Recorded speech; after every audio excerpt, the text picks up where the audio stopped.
नमस्ते दोस्तों, आप देख रहे हैं दी इंडियन नेस। मैं हूं स्मिता सिंह और दोस्तों आज फिर हाजिर हूं आपके लिए एक और इंटरेस्टिंग इन्फॉर्मेशन के साथ। अच्छा दोस्तों, क्या आपने कभी सोचा है कि कुएं हमेशा गोल क्यों होते हैं, चौकोर या फिर तिकोने क्यों नहीं होते? इसलिए दोस्तों क्योंकि संसार शून्य है। वैसे शून्य पर चर्चा करने के लिए बहुत ज्यादा समय चाहिए क्योंकि ये बहुत बड़ा सब्जेक्ट है, इसलिए फिलहाल हम लोग जो कुएं वाला शून्य है उसी पर कायम रहते हैं। जिसे बोलते ही जब हम कुआं शब्द बोलते हैं तो हमारे सामने एक ही इमेज आती है सर्कल की। तो क्या आपने कभी ये सोचा है कि कुएं जो है वो गोलाकार ही क्यों बनाए जाते हैं? तो इसके कुछ रीजंस जो मुझे पता चले और वो इंटरेस्टिंग भी हैं तो मैं आपसे जरूर उनको शेयर करना चाहूंगी।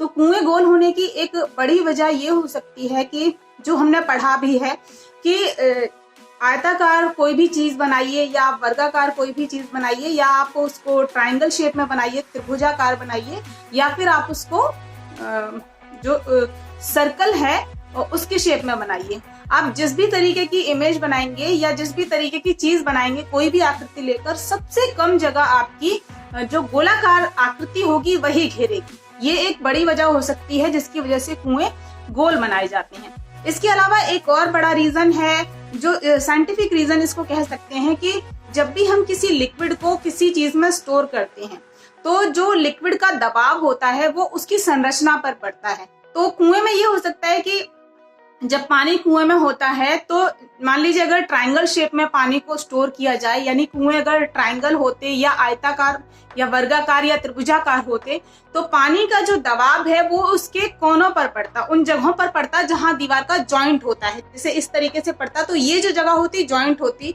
और जब दबाव प्रेशर इस जगह पर पड़ता लिक्विड का जो हमने स्टोर किया है उस आकृति के अंदर, तो ये जगह जो है इसमें दरार पड़ सकती है, ये टूट सकती है।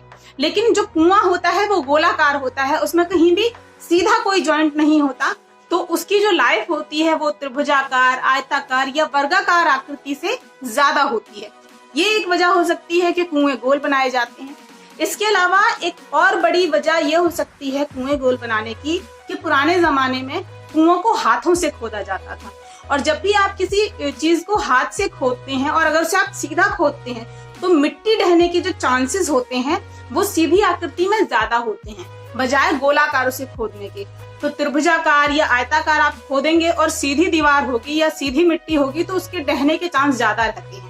लेकिन वहीं अगर वो गोलाकार होगी तो मिट्टी जुड़ी रहती है चारों तरफ से, वो ढहने के चांस उसके कम हो जाते हैं।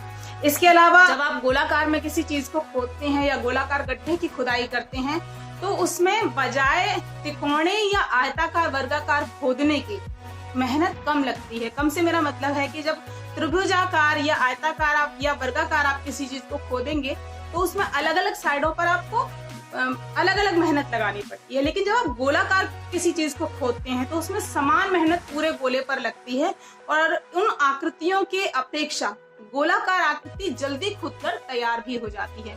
यही वजह कुएं को बनाने में भी मतलब उसके बनाने पर भी इस चीज को देखा जा सकता है कि जब आप कंक्रीट, सीमेंट वगैरह का इस्तेमाल करते हैं तो यदि आप कुएं को गोल या चौकोर या तिकोना किसी अन्य आकृति का बनाते हैं और गोल बनाते हैं, तो जब आप तुलना करेंगे सामान की, एक गहराई का खोद कर, मान लीजिए आपने उसी गहराई का तिकोना कुआं खोदा और उसी गहराई का गोल कुआं खोदा, तो दोनों के जो सामान मटेरियल में जो फर्क आएगा वो गोलाकार आकृति कम लेती है, बनकर भी जल्दी तैयार होती है, सामान भी कम खर्च होता है, मेहनत भी कम लगती है। तो ये बहुत सारी वजह हो सकती हैं जिसकी वजह से कुओं को गोल बनाया जाता था। तो आपको पता चल गया होगा कि कुएं को गोल बनाने की क्या वजह रही होगी, और जो पुराने जमाने के लोग थे वो भी बहुत अच्छा विज्ञान को समझते थे, शायद हमसे बेहतर, कि उन्होंने उस वक्त कुएं को स्टोर मतलब पानी को स्टोर करने के लिए जिस आकृति को चुना वो गोलाकार थी। आज की जानकारी में इतना ही। फिर मिलूंगी आपसे किसी अच्छी इंटरेस्टिंग इन्फॉर्मेशन के साथ। तब तक के लिए मुझे दीजिए इजाजत। नमस्कार।